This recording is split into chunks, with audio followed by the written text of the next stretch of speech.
African American, Mexican, they always made for the biggest fights in history.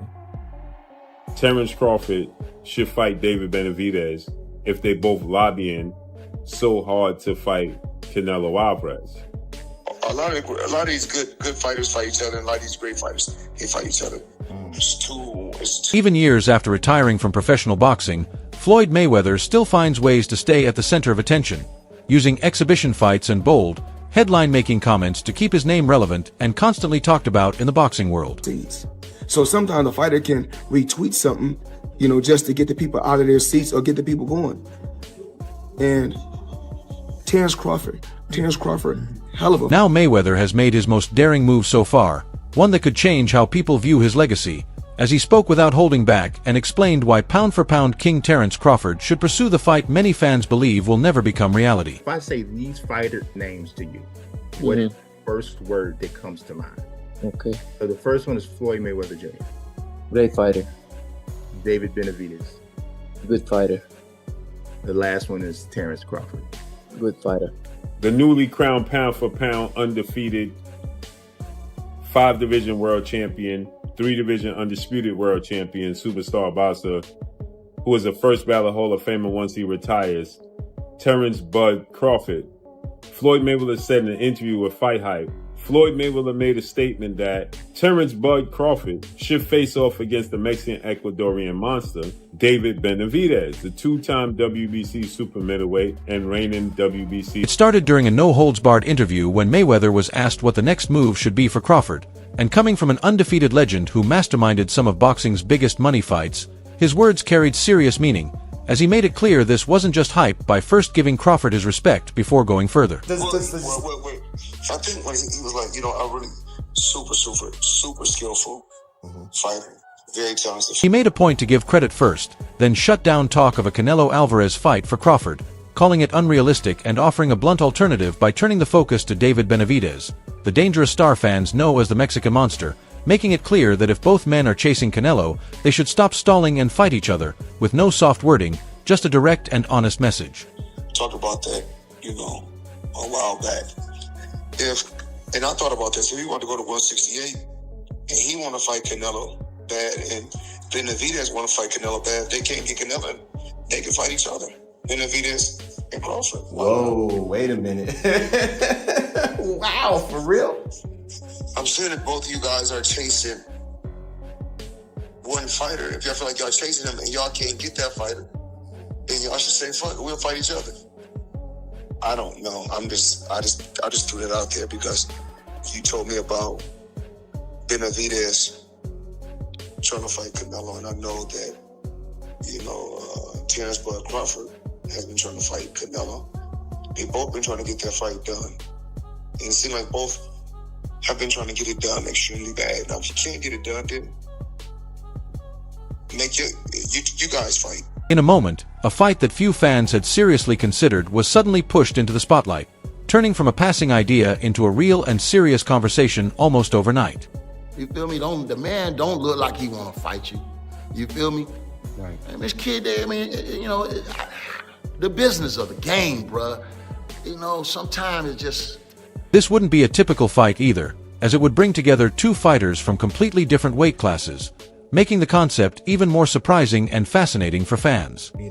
Those are some fighters that... I'm just not really praising fighters. It's giving guys their props. To understand just how crazy this idea sounds, you have to look at the size gap, because Terence Crawford built his reputation as a master technician starting at 135 pounds, and now the story being told is that he has climbed all the way to 168 pounds, where he not only competed but supposedly dominated, even outshining Canelo with a flawless performance. To be Floyd. Is Floyd better than you? Keyshawn beat Tank? Keyshawn beat everybody. Him and Shakur. How you feel about them not fighting each other? That's cool? Yeah, that's cool. They don't need to fight each other. Was there anybody ever... They can beat up everybody else. Was there anybody ever like that in boxing with you? Because not really Sean Porter, right? Oh. No friends in this business field. I think Tim Bradley would have been like that. Okay. I think Tim Bradley would have been like that. I wouldn't have fought Tim. If the opportunity presented itself against Floyd, you would have, though, even though you admire him so much and he's so great. But you Floyd, yeah, because I wasn't as close. Me and Floyd close now, but Right. when Floyd was didn't know that. boxing, I wasn't as close with Floyd like I am now. How do you beat Floyd though? Like, since nobody's been able to crack that code. You think I would tell you? He ain't fighting anymore. So that fight ain't gonna happen. You gotta have 4 arms I know. I know. and 6 eyes to beat Floyd. Is Floyd better than you? I think you got your answer there. Nah, I didn't hear nothing. Is Floyd better than you? Some fighters say, even like Gervonta Can't I Davis. beat your David Benavidez, meanwhile, is naturally made for this division, a true super middleweight with crushing power who reportedly walks around above 180 pounds and only just makes the 168 limit, with many insiders believing he eventually belongs at 175, which makes this far more than a small weight difference, as the gap in size, height, frame, and reach is enormous, creating a matchup that feels like a clash between worlds and sets up a classic boxing question of whether elite skill, sharp timing, and intelligence can truly overcome overwhelming size and raw physical strength. He was involved in Riyadh season, and they own Ring Magazine now. So the reason why that's significant is the Ring Magazine belt is one of the only belts that kind of been, there's a bunch of different organizations that are sanctioning bodies. There's the WBO, the WBC, the IBF. There's all these different, it's very fractured, right? But Ring Magazine has always been like, Roy Jones Jr. was the Ring Magazine middleweight champion of the world, the Ring Magazine super middleweight champion of the world. Like, that's the gold standard, is Ring Magazine. So there would be one belt. They can do that and then overpower everything else with money. And The stakes for Crawford would be huge, and he's fully aware of it, as there's no denying the serious threat he'd face going up against a powerhouse like Benavidez. Entertain a fight with the Mexican monster, David Benavidez.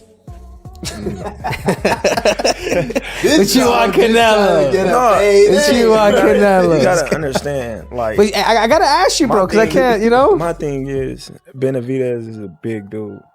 You know what I mean? Not to say I won't fight him. I fought his brother. You know what I mean? His brother was big when I fought him. But, you know what I mean? Benavidez is a big dude. Benavidez is like 6 foot something. You know what I mean? Then he gonna come in 190, 200 probably. You know what I mean? Like, you never know. Like, that's a big dude. Like, you know what I mean? And he's skilled, man. You know what I mean? So it's like, you know, I might as well go to heavyweight if A retired legend giving an opinion is one thing, but today's fights aren't settled in gyms, they're made by people controlling billion-dollar deals. And just as fans were dismissing Mayweather's idea as a far-fetched dream, it suddenly shifted into a real, serious possibility. Of the champ, he gave it to me, and this is important gift from him. It's mean a lot to me. We do it. I like the logo. Yeah. Very, very beautiful logo. The champ, the champ have a lot of surprise for his city and for the future. You want to rest now for 1 or 2 months, then we will tell you the surprise. Sure. Thank you. But if it was you against Crawford? To be honest with you, if I fought Terrence Crawford, I would definitely use my size, my reach, my weight to my advantage. Crawford is a very smart fighter, but I guess thankfully I'm not fighting. Then the sport's top power player, Saudi Arabia's Turki Al-Sheikh, entered the scene, sending social media into a frenzy as forums lit up, and one mysterious tweet suggested he wasn't just curious, he was seriously eyeing the matchup, instantly turning what seemed impossible into a fight with the backing of a man who could make it happen with a single call, transforming the idea from speculation into reality and sending the boxing world into a frenzy. If you were at 168, when we think about anybody at 168 outside of Canelo, the first name that comes to anybody's mind is David Benavidez. What about the potential for a fight like that? Oh, like I said, man, that's a big dude. You know what I mean? He ain't even at 168. You know, when you look Right, not now, that 175, yeah. He probably can't even make 168 no more. But when you look at these fights, you know, especially coming up, you gotta be realistic. You gotta, you know, say, all right, you know, how big is this dude really is? Because David Benavidez, he can fight his ass off. You know, me personally, I believe in my skills and my ability that I can beat anybody. This is what he talking about. Cause he like, man, he's not a big dude. He just kept saying he's not a big dude and you can beat him. And then when I looked into it, I'm like, damn, Bill, right. You know what I mean? So then it was just like... The boxing world erupted, sharply divided, as analysts like Kofi Genta warned it wasn't fair, arguing that putting a smaller, highly skilled fighter like Crawford against a powerhouse like Benavidez was a risky gamble that ignored serious safety concerns. Big, too strong.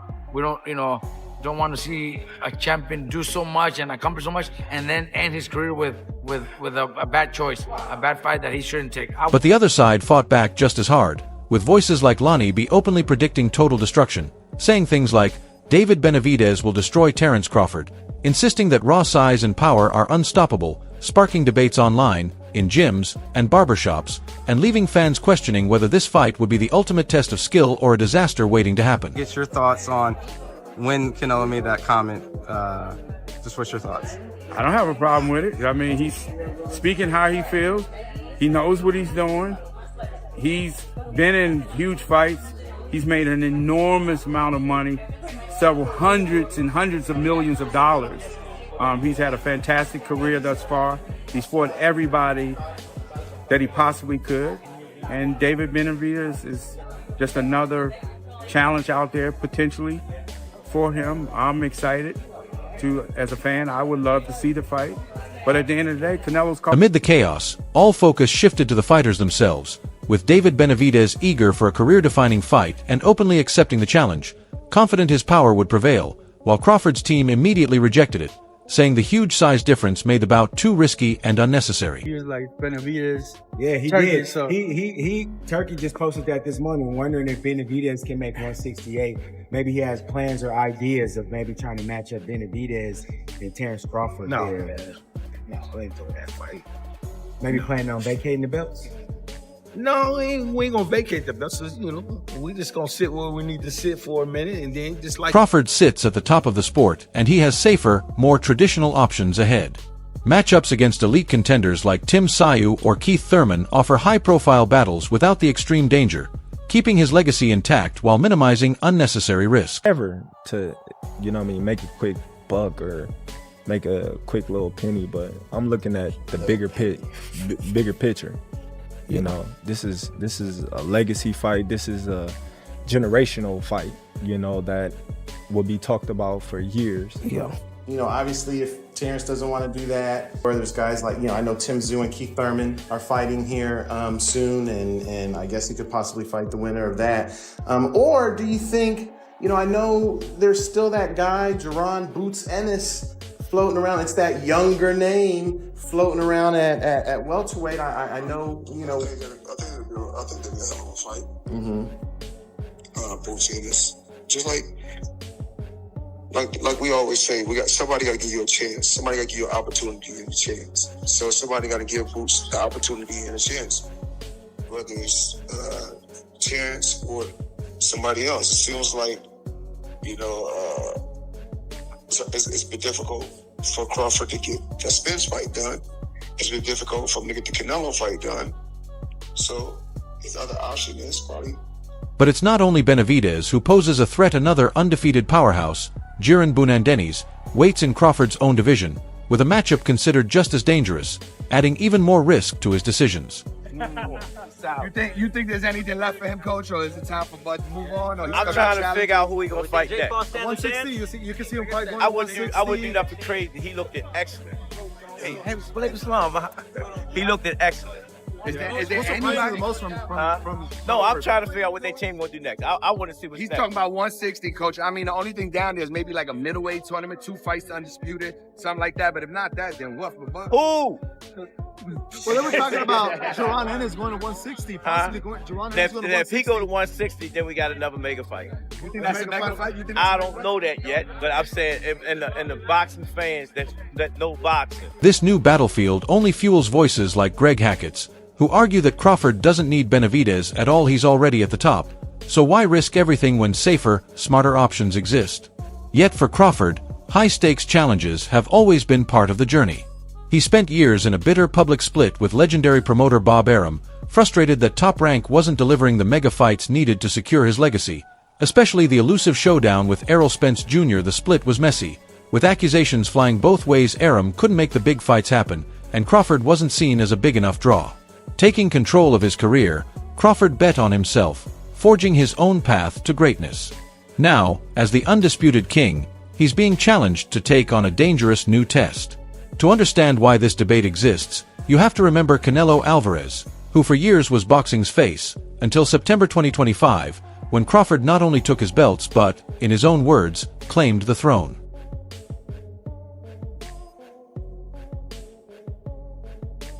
I didn't see this after. Is it true that you walked up to him and you gave him the belts back? Yeah, for sure. Did that happen? Yeah. Why did you do that? Why'd you do that? They his belts. You know, I want to be the one to, you know, give them back to him. But you mean actually they're your belts? You took it, you won. They're my belts, but you know, my belts is gonna come personalized. Like his belts is personalized. You know, them his. I took his titles. You know, the belts is, you know, going home with him. You know, the titles is coming home with me. I'm gonna get my new belts, you know, and those belts is going home with him. And I just felt like it was only right that, you know, I be the one to present them back to him. I promise you. When you in his situation, right? The belts don't matter. That was like Floyd Mayweather. Who gonna tell Floyd Mayweather a belt matter? They make belts for you at that point, right? You know, the belts don't matter. Once you get to a certain peak in your career, you outgrow the belts because you got to pay for the belts anyway. Absolutely. Like I'm gonna give you these belts. They gonna come and watch me regardless. You know, so now it comes to a point where we negotiate the percentage of the belts because we gotta pay for the belts. How can I be champion of the world and I gotta? The loss was staggering, so much that respected trainer Ronnie Shields even suggested Canelo might consider retirement. Yet, in a surprising twist showing his lasting influence, he reportedly still has 2 high-paying fights left on his deal with DAZN, creating a strange paradox. A dethroned king dismissed by some, but still one of boxing's biggest financial draws. Me, like we keep on saying, we want to see Benavidez. Canelo, hell of a fighter, but my personal opinion, he's ducking Benavidez. You know, that's just my personal opinion, and I'm allowed to speak my mind. That's just what it is. We want to see Benavidez. Let's make it happen. Well, you just size them up. Yeah. You just size them up, especially when you going into a bigger weight class like that. You know what I mean? You size them up and you see, you know, your advantages and his advantages. A lot of people might say, "Oh, well, we want to see Benavidez, Canelo," but to be real, you don't want to see that. Yeah, as a boxing fan, Crawford's victory created a clear power vacuum, and fighters like Benavidez, who had long chased Canelo's shadow, suddenly found a real, concrete target to aim for. Now to where he gets to pick and choose. Floyd did it, Chavez did it, De La Hoya did it. All the greats did it. All the greats did it, and I think ties back into the 4 belts. When you're paying to fight for the belt. But Mayweather's shocking proposal wasn't the only headline from that interview. He also raised the key question every top fighter eventually faces, asking Crawford to weigh risk versus reward not in terms of weight or skill, but motive, insisting that every fighter must decide whether they're chasing legacy, money, or a bit of both. Is it about the legacy? Is it about the money? Is it about both? You know, I'm not in these fighters' heads, so I don't know. But if you want to fight him. If you do want to fight him, fight him. If you don't, then don't fight him. Fight somebody else. Makes sense. These fighters should do it. This wasn't casual commentary. It offered a rare look into the mind of a boxing mogul, as Floyd shared a mini masterclass, explaining that in his fight with Canelo, he strategically let Canelo's team set the catchweight, proving how control and negotiation can shape a bout before a single punch is thrown. Risky fight. At least I thought at the time it was a risky, even though you made it look like and for the record, a lot of people said it was at a catch weight. I mean, I didn't choose the catch weight. Canelo did. I didn't ask for a catch weight. Yeah, I remember that. I just know. I remember somebody from the Canelo team had done an interview and said, "Yo, we'll fight for the catch weight." So my team jumped on and said, "Well, tell me what catch weight you guys want to fight at." They chose the catch weight. We said, "Let's do it." It didn't matter to me. We wanted to fight at 54. I would have fought anyway. But I think by letting his opponent control what looked like an advantage, he removed any chance for excuses before the fight even started, giving Mayweather's challenge a deeper meaning. Is he just suggesting a matchup, or is he pushing Crawford to think like a true A-side fighter, rising above the crowded world of belts and champions and returning to boxing's old-school core, the two best fighters meeting in the ring to settle it once and for all? To the old school. And I say the old school meaning, in which we are getting back to that, you know. And for a while I thought that it wasn't like that, but a lot of these good fighters fight each other, and a lot of these great fighters, they fight each other. But what we got to do is we got to cut down with all these belts. There's too many champions. They get back to the old school. Now Terence Crawford stands at a crucial crossroads. He's conquered every division he's entered, crowned by his stunning win over Canelo, leaving little left to prove. Yet this once unthinkable challenge now looms, backed by a legendary promoter and massive money, forcing a choice: take the safer route and protect his reign, or risk it all for a fight that could secure his place among boxing's all-time greats. This raises a bigger question about modern boxing itself. Is it a pure test of skill and legacy, or a high-stakes spectacle driven by cash and hype? And in an era of 9-figure paydays, does the danger even matter anymore?